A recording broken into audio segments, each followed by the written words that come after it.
ഒരുപക്ഷെ ഈ അമ്മയുടെ കണ്ണീരിനി തോരാൻ പോകുന്നില്ല. നമ്മളിപ്പോൾ ആര് കുറ്റപ്പെടുത്തിയാലും. കാരണം എന്താ, ഇത് നമുക്കൊരു സംഭവം പോലെ തോന്നും. അവർക്കിത് ജീവിതത്തിലെ പൊള്ളലേറ്റ അനുഭവമാണ്.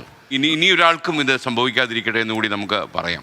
ഞാൻ അവരുടെ വീട്ടിൽ പോയിരുന്നു. അല്ല, നമുക്കെല്ലാം ഇത് ഈ ഒരാഴ്ച കഴിയുമ്പോൾ നമ്മൾ മറക്കും. സാധാരണ ഒരു സംഭവം പറയും. പക്ഷെ അവരുടെ ജീവിതത്തിൽ എന്നും അനുഭവിക്കുന്ന ഒരു വേദനയായിട്ടത് മാറും. ഞങ്ങൾ ഇന്നലെ അമ്മയച്ഛനെയും പോയി കണ്ടിരുന്നു. ഒരു പ്രാഥമിക സപ്പോർട്ടായിട്ടൊരു 3,17,000 രൂപ അവർക്ക് എത്തിച്ചിട്ടുണ്ട്. അപ്പം നിയമപോരാട്ടത്തിന് നമ്മളാൽ കഴിയുന്ന വിധം ഒരു പിന്തുണ നൽകാം എന്ന് പറഞ്ഞിട്ടുണ്ട്. ജനുവരി 17 അദ്ദേഹത്തിൻ്റെ ജന്മദിനം.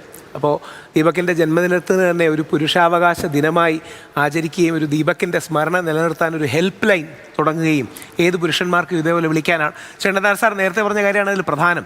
ആ പെൺകുട്ടിയെ കല്ലെറിയണമെന്നല്ല, പക്ഷേ ഒരു നീതി ദീപകിൻ്റെ കാര്യത്തിൽ ഉണ്ടാകണം. അപ്പോൾ ആ പെൺകുട്ടിയും ആത്മഹത്യയിലേക്ക് നയിക്കുമെന്ന് വിചാരിച്ചൊന്നും അല്ല ചെയ്തതെന്ന് നമുക്കെല്ലാം അറിയാം. പക്ഷേ അത്രയും ഇറസ്പോൺസിബിളായി ചെയ്യുമ്പോൾ നമ്മുടെ ആക്ഷൻസിനൊരു കോൺസിക്വൻസ് ഉണ്ടാകണം. അതിന് നിയമപരമായി ഒരു പ്രത്യാഘാതം ഉണ്ടാകണം. അച്ഛനും അമ്മയും പറയുന്നത് വൈകാരികതയുടെ പുറത്താണ്. പക്ഷേ നമുക്കെല്ലാം അറിയാം, ആത്മഹത്യാ പ്രേരണയ്ക്കോ അല്ലെങ്കിൽ IT ആക്റ്റോ അടക്കം ചുമത്തി കുറ്റമെടുക്കണം. നേരെ തിരിച്ച് ചില ആൾക്കാർ സോഷ്യൽ മീഡിയയിൽ ആ കുട്ടിയെ കല്ലെറിയണം എന്നൊക്കെ പറയുന്നുണ്ട്. അങ്ങനെയൊന്നും ആരും ഉത്തരവാദിത്തമുള്ളവർ പറയില്ല. അതൊക്കെ ഇമോഷണൽ പറയുന്നില്ല. ഇനി അവർ അനുശാസിക്കുന്ന രീതിയിൽ അവർക്ക് ശിക്ഷ കൊടുക്കണം. അതോടൊപ്പം എനിക്കൊരു റിക്വസ്റ്റ് ഉള്ളത്, നമ്മുടെ ഗവൺമെന്റുമേ, നമ്മുടെ മുഖ്യമന്ത്രി അടക്കമുള്ള നമ്മുടെ കാര്യം, രാഷ്ട്രീയത്തിനപ്പുറം ഇതിനെ പല ആൾക്കാരും രാഷ്ട്രീയവൽക്കരിക്കാനും സാമുദായികവൽക്കരിക്കാനും വർഗീയവൽക്കരിക്കാനും ഒക്കെ നോക്കും. അത് ദീപകിനോട് ചെയ്യുന്ന ദ്രോഹമാണ്. പകരം നമ്മുടെ സംസ്ഥാനത്തിന്റെ ഒരു വേദനയും വിഷമവുമായി മുഖ്യമന്ത്രി അടക്കമുള്ള മുതിർന്ന ആൾക്കാർ ഒരു അനുശോചിക്കുകയും എന്തെങ്കിലും ഒരു സപ്പോർട്ട് കൊടുക്കാൻ പറ്റുമെങ്കിലേ. കാര്യം ഈ അച്ഛനും അമ്മയ്ക്കും ഇനിയും വേറെ ആരും ഇല്ല.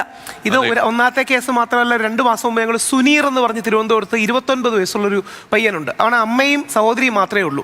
ഉമ്മ ഭീമ എന്നാ പേര്. ഇതേപോലെ ആത്മഹത്യ ചെയ്തു. ഞങ്ങൾ ഏകദേശം DGPയുടെ ഓഫീസിൽ ഒരാഴ്ച കയറി ഇറങ്ങിയതിന് ശേഷമാണ് അവർ പരാതി പോലും എടുത്തത്. അപ്പോൾ ഇവരുടെ ഒന്നും ജീവിതത്തിൽ ഇനി ആരുമില്ല. നമ്മളിപ്പോൾ ഇന്നലെ കൂടെ സുനീറിൻ്റെ അമ്മ ഭീമ വിളിച്ചിരുന്നു. ഇവരുടെയൊക്കെ ലൈഫ് എംപ്റ്റിയാണ്. നമുക്ക് ചർച്ചയോ അല്ലെങ്കിൽ അവർക്കിനി ഒന്നുമില്ല ജീവിക്കാൻ. കാര്യം ഒന്നും മരിച്ചാൽ അവരെ നോക്കാൻ പോലും ആരുമില്ല. അപ്പൊ എന്തെങ്കിലും ഒരു സർക്കാർ സഹായം അവിടെയാണ് ഞങ്ങളൊക്കെ പറയുന്നത്. ഒരു കാര്യം സർ, ഇവിടെയാണ് ഈ പുരുഷ കമ്മീഷൻ പോലുള്ള കാര്യങ്ങൾ വേണ്ടത്. ഇത് ഒരുപക്ഷെ ആദ്യമായിട്ടായിരിക്കും സാറിനെ പോലൊരു പ്രമുഖ ആള് തമ്മിൽ എടുത്ത് ചർച്ച ചെയ്യുന്നത്. പുരുഷ കമ്മീഷനൊക്കെ ഉണ്ടെങ്കിൽ ഇത് റേസ് ചെയ്യാനും ഇവരെ സപ്പോർട്ട് ചെയ്യാനും ഒരു മെക്കാനിസം ഉണ്ടായിരിക്കും.